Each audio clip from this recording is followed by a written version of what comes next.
Now, what we can't promise is what in the world is going to happen in Nashville come next week. Of course, SEC Media Days kickoff July 17th, runs through the 20th. And Kirby Smart and the UGA players, Jamie, are supposed to take the podium on Thursday.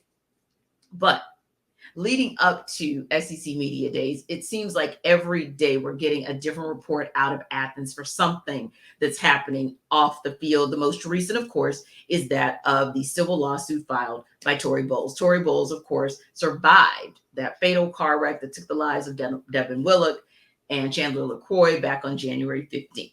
The lawsuit is not only against the UGA Athletic Association, but also against Jalen Carter, who's now, of course, with the Philadelphia Eagles. The police accused him of racing the SUV being driven by a recruiting staffer when it was wrecked. That's according to multiple reports. So that lawsuit actually contradicts everything that was made in public statements, rather, from Kirby Smart, from UGA officials who have claimed LaCroix shouldn't have been driving the leased SUV when it ran off the road. There were text messages that Bowles has presented that actually corroborate what she's saying and contradicting what UGA is saying. So it really made me think, yeah, you're going to talk a little bit about the possibility of a 3P. Yeah, you're going to talk about SEC or all SEC preseason selections, right? You're going to talk about Brock Bowers and the fact that he's one of those dark horse Heisman candidates. But Jamie, you can't help but think this is going to come up. It's inevitable. So is this the kind of thing, now that there's yet another light shed on what's going on in Athens, that's going to make Kirby Smart and that UGA team say to themselves, hey, we probably now have to tell the public that we are taking corrective action and what those corrective actions are in order to at least maybe minimize the bad press? I think Kirby has already been doing that as far as presenting what they're doing and the fact that they're taking it seriously.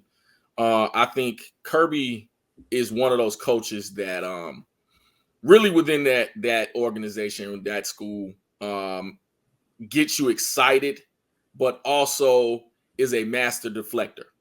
And what I mean by that is, within coach speak, he can kind of get away from certain issues that come up, even though there has been press that has aimed toward what's been going on with that tragic incident, of which, and let's just say it, no one had any intention of any death or accidents occurring from it, right? But things happen, and so that athletic association, really just that football team in general, and everyone involved has been playing defense for quite a while. But quite honestly, they're coming off a national championship. Yeah. Had it not been for them coming off a national championship, this would be a lot worse. Maybe so in firings and changes in organization and things of that nature. But not to minimize what has happened tragically, but winning is always the best deodorant. Yeah. It really is. And so with all the things they're talking about, speeding and players being in such different circumstances, accusations about sexual misconduct. Absolutely. A lot of that within just the fan base has been, put not necessarily to the back burner, but they always put it not as big as it should be, because they're winning. And so when it comes to what media days will be for the SEC and Georgia in particular, they'll be playing a lot of defense, and it'll be a lot of interference ran. It will be. The best way for Kirby to actually just take this head on is to actually continue what he's doing and say, we've messed up. This is what we're doing to correct it. Don't minimize the tragedy, but also just take it head on. That's all he can do. And at the end of the day, while they're still winning, it will eventually go away once the money and everything has settled. Right. And I think it's one of those things where he just has to be prepared. I'm sure his people are preparing him that, hey, there will be heavy hitters in the room. It won't be just your core dogs media group, right? No, it won't be that. There will be national coverage of this, all eyes on what he has to say and what his players have to say. So I know that they are going to be prepared, but I do think he's going to have to give us a little bit more information, right or wrong. I do think that there will be a demand for, okay, yes, you told us that this program is taking corrective action and that you already had a program in place because, hey, you admit you acknowledge to some level there are some issues, there are some challenges as it relates to speeding or any infractions that are against the policies and procedures of the program. But I think there's going to be a push and a pressure to say, hey, but you have to tell us specifically. I can see questions coming up to say, okay, so what's going to happen to the next person?